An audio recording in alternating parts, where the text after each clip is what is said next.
Well, ladies and gentlemen, 2018 is just going to be one hell of an interesting year. This is a story that just came out in MSNBC.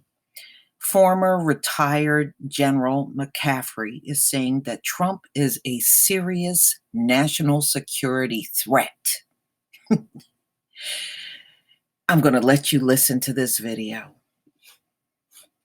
Today, retired four-star U.S. Army General Barry McCaffrey, a decorated combat veteran of Vietnam, a former battlefield commander in the Persian Gulf, wrote this on Twitter, quote, "Reluctantly, I have concluded that President Trump is a serious threat to U.S. national security. He is refusing to protect vital U.S. interests from active Russian attacks. It is apparent that he is, for some unknown reason, under the sway of Mr. Putin." This deserves a word here about Barry McCaffrey. At his retirement, as we said, he was the youngest and most heavily decorated four-star general in the history of the U.S. Army. 4 combat tours, a Bronze Star, 3 Purple Hearts, multiple combat wounds, 2 Silver Stars, 2 Distinguished Service Crosses, graduate of Phillips Academy and West Point. He's the former commander-in-chief of Southern Command. He's the former U.S. drug czar. Just this week, Great Britain expelled 23 Russian diplomats over that nerve agent attack on British soil, prompting the UK's closest allies to formally condemn the Kremlin.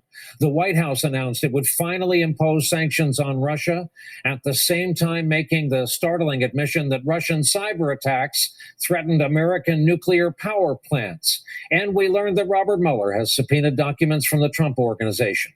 The president has said little about any of these developments as he heads into the weekend, as we mentioned, with no public events scheduled. With us again tonight, Tolu Olorunipa, White House correspondent for Bloomberg. Jeremy Bash has agreed to stick around for just a bit, and joining our conversation, Pulitzer Prize-winning presidential historian and author John Meacham. Tolu, let's start with you, the viewpoint of the White House. It was said on this broadcast and elsewhere, the U.S. was nudged into kind of appropriate behaving as we used to long ago, 2 years ago, where it concerned Russia. Yeah, if you look at all of the various things that both President Putin and the government of Russia have done, attacking the U.S., meddling in our elections, meddling in our infrastructure, in our power plants, in our electrical grid, and also attacking allegedly one of our closest allies with the nerve agent attack in Britain. And we have not heard very much from the president in terms of a response. We finally did see some sanctions this week, but even those sanctions were seen as sort of just a very minor response given all of the various things that Russia has done. And both sides of the aisle, both Republicans and Democrats, are calling for the president and for the administration to do more to really step up to Russia. This is a president who is willing to talk tough against our enemies and talk tough against some of our allies. But when it comes to Putin, there seems to be this blind spot where he does not want to say anything negative about the president of Russia or about the government of Russia, saying that he wants to get along with them, saying that he thinks that he can make deals with Russia. But it's clear that whatever tactics he's using to try to get Russia to act in the best interest of the United States have not worked so far. And it's clear that it's starting to wear the patience thin, both Republicans and Democrats on Capitol Hill. So thank you. And Jeremy, over to you.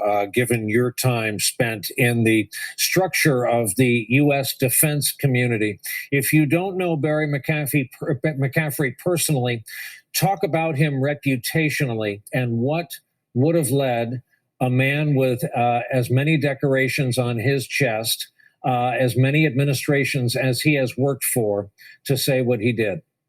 And on this program, Ryan, I've disagreed with him on some analytical points, but one has to respect, one has to admire, one has to honor his dedication to country, his patriotism, and his spot-on analysis of what's threatening American national security, and his deep concern that the Russian Federation has unexplained leverage over the president of the United States, and that is compromising the president's ability to defend our country against Russian attacks and to stand side by side with a critical ally when Russia attacks that ally. We have to pay heed to General McCaffrey's warning tonight. John Meacham, in earlier times, like 9 p.m. Eastern time, you and I had basically the back half of the broadcast tonight to have a thoughtful conversation about what it is we've just witnessed. We'll have to put that off till 2019. But for now, what have we just witnessed today in this administration and how it differs from any known norms? Well, it does differ from any known norm. And on General McCaffrey's point, I'm reminded of something that a saying I always associate with Jim Baker, the former Secretary of State, who said, if it quacks like a duck and walks like a duck and swims like a duck, it might just be a duck. And so at a certain point, common sense kicks in about the president and the relationship with Putin. The one thing that I think links all of these stories, Russia, Director McCabe, the Stormy Daniels business, is what the Greeks taught us a long time ago. Character is destiny. And as Michelle Obama said really brilliantly in 2016, the presidency doesn't change who you are, it reveals who you are. And the one thing that links all of these stories is that we have a president who is entirely running things on what is best for him and what he thinks will get him through a particular moment. He has raised brazenness to a governing philosophy, and that's the world we're living in.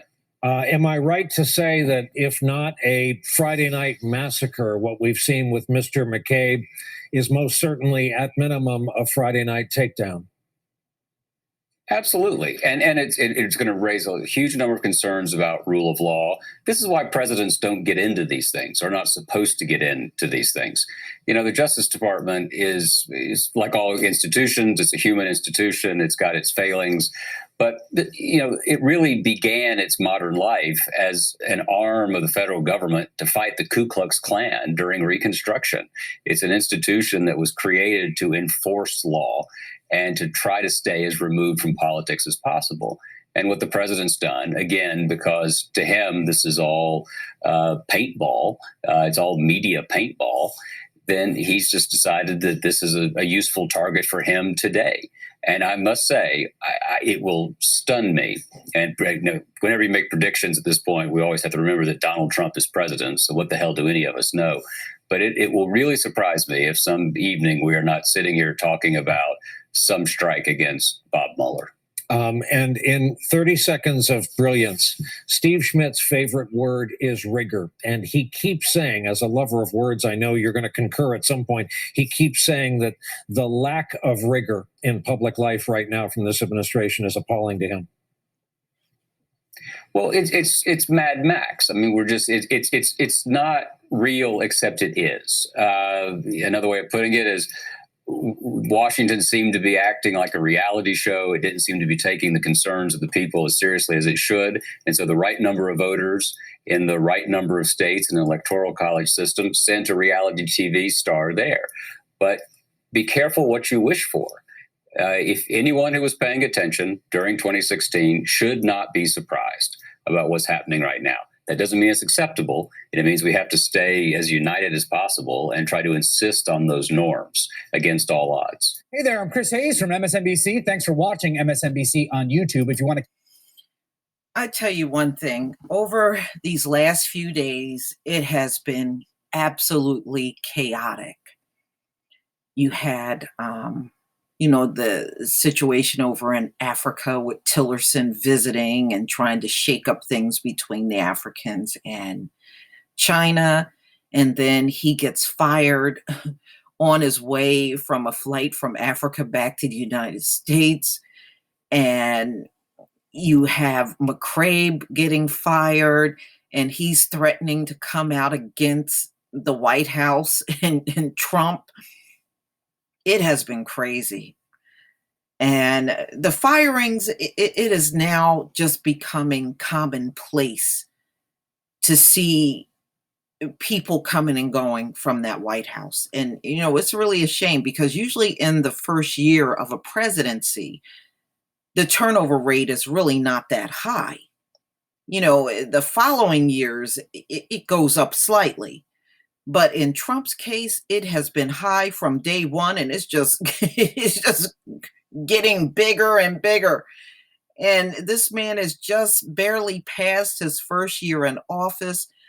all the stuff that has happened up until now, we are only still in the first quarter of the year. We haven't even cleared a whole quarter. Look at all this stuff happening. This has got to be one of the most unstable White Houses I think I have ever seen in my lifetime. And, not that any of the other administrations were that much better, but they at least were a lot more stable with their administration. You did not see the amount of people leaving and coming and going like you do with Trump. And as far as Russia, well, the fact that he's been obstructing the investigation and fired the FBI director, Comey, and he's done everything to try to derail everybody from this investigation. And it's still going strong as far as I can see. But please, ladies and gentlemen, tell me what you think about this story. This is just getting more and more bizarre by the moment. Please leave your comment and subscribe. Don't forget to hit on the notification bell and join me on Black Junction TV and blackspot.com. And who knew the president would be called out for being a serious threat to national security, the very president of the U.S. Boy, you can't make this stuff up. Peace, family.